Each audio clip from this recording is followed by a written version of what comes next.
Students, आज हम class 7 का सब्जेक्ट साइंस जो हमारा फर्स्ट चैप्टर हमने स्टार्ट कर रखा था, जिसका नाम क्या था फर्स्ट चैप्टर का, न्यूट्रिशन इन प्लांट्स। इसको हम आगे कैरी ऑन करते हुए हमने जैसे कर दिया था ये हेटरोट्रॉफिक न्यूट्रिशन है। तो उसके बाद मैंने आपको ये बताया था पिछले लेक्चर में कि जो हेटरोट्रॉफिक न्यूट्रिशन है उसके 4 टाइप्स होते हैं, parasite and saprophytes, insectivores and symbiosis. अब इनको मैं आपको आगे डिटेल में करवाते हुए जो सबसे पहले हम लेते हैं पैरासाइट्स को। पैरासाइट्स देखिए, इसके नाम से ही जैसे आप समझ जाएंगे, पैरासाइट्स जो परायों पर, दूसरों पर जो डिपेंड करता है पैरासाइट्स होता है। अपने खाने के लिए जो दूसरों पर ही निर्भर करता है पैरासाइट्स, परायों पर।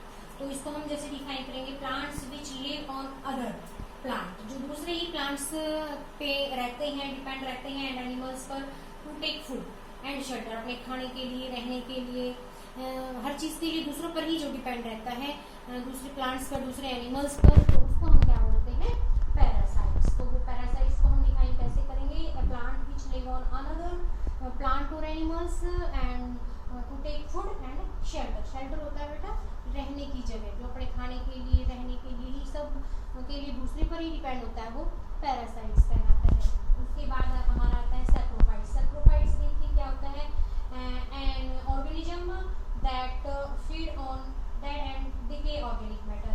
वो ऑर्गेनिजम्स, वो जीवाणु जो खा लेते हैं मरे हुए, फिर मतलब खा लेना, ऑन डेड एंड डिकिंग।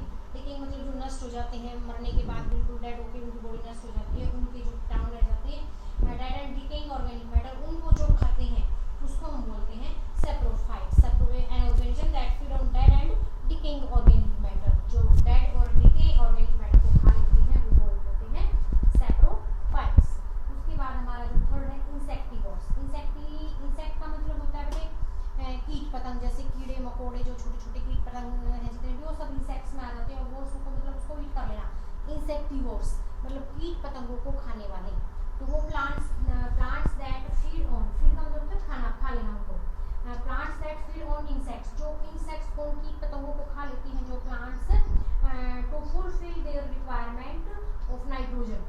उनके वो जो जहाँ उगते हैं वो प्लांट्स, वहाँ नाइट्रोजन की कमी होती है, वो वहाँ उगते हैं जहाँ नाइट्रोजन उस सॉइल में कम होता है। तो अपने उस नाइट्रोजन की रिक्वायरमेंट को फुलफिल करने के लिए, उसको अपने कंप्लीट करने के लिए नाइट्रोजन की रिक्वायरमेंट को वो कुछ इंसेक्ट्स को खा लेते हैं, उनको बोलते हैं इंसेक्टिवोर्स प्लांट्स। और उसमें जैसे पिचर प्लांट है हमारा, जिसको मटका प्लांट हम बोलते हैं, वो इसका एग्जाम्पल है। ब्लैडर ट्रैप है, तो उनको हम बोलते हैं इंसेक्टिवोर्स। उसमें क्या होते हैं, जैसे कोई भी फ्लावर है, उसके ऊपर जैसे कोई इंसेक्ट्स बैठ गया, कई फ्लावर्स ऐसे होते हैं जैसे पुकड़ियाँ फैला देते हैं, और उनका वो इंसेक्ट को फीड करने का एक मेथड होता है। उनकी जो पुकड़ियाँ हैं वो फैल गई और उसके अंदर एक इंसेक्ट आके बैठ गया उस फ्लावर से अट्रैक्ट होकर, और वो जैसे ही वो इंसेक्ट फ्लावर पर बैठा, फिर उसकी खुली हुई पुकड़ियों पर, और वो अपनी पुकड़ियाँ बंद कर लेता है और उसको डाइजेस्ट कर जाता है। तो वो इस तरीके से इंसेक्ट्स को फीड कर लेता है, खा लेता है। तो plants feed on insects to fulfil the requirement of nitrogen, जो नाइट्रोजन की कमी को पूरा करने के लिए, उसकी रिक्वायरमेंट को फुलफिल करने के लिए जो इंसेक्ट्स को खाते हैं उनको हम बोलते हैं इंसेक्टिवोर्स। उसके बाद है सिम्बायोसिस। सिम्बायोसिस में इसमें देखिए एक रिलेशनशिप है बिटवीन टू ऑर्गेनिजम्स।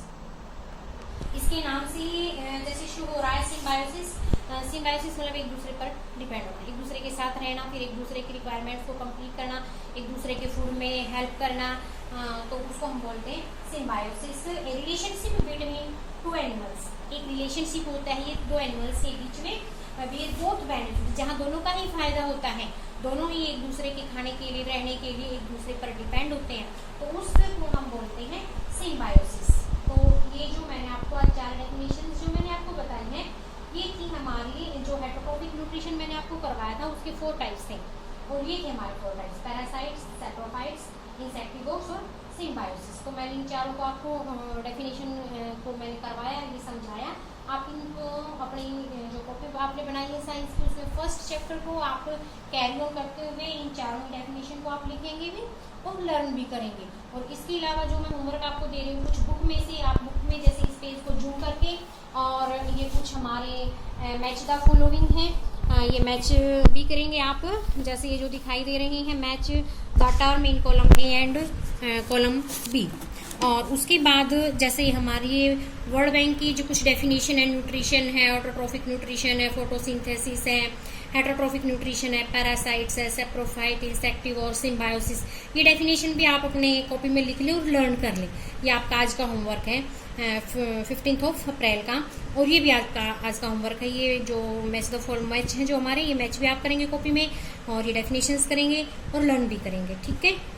तो ये आपका आज का होमवर्क है, और फिर लेसन अब हमारा कंप्लीट है। मैं आपको ये एक्सरसाइज शुरू करवाऊंगी, और कल हम फिर नए मिलते हैं कुछ नए क्वेश्चन के साथ। तब तक के लिए थैंक यू।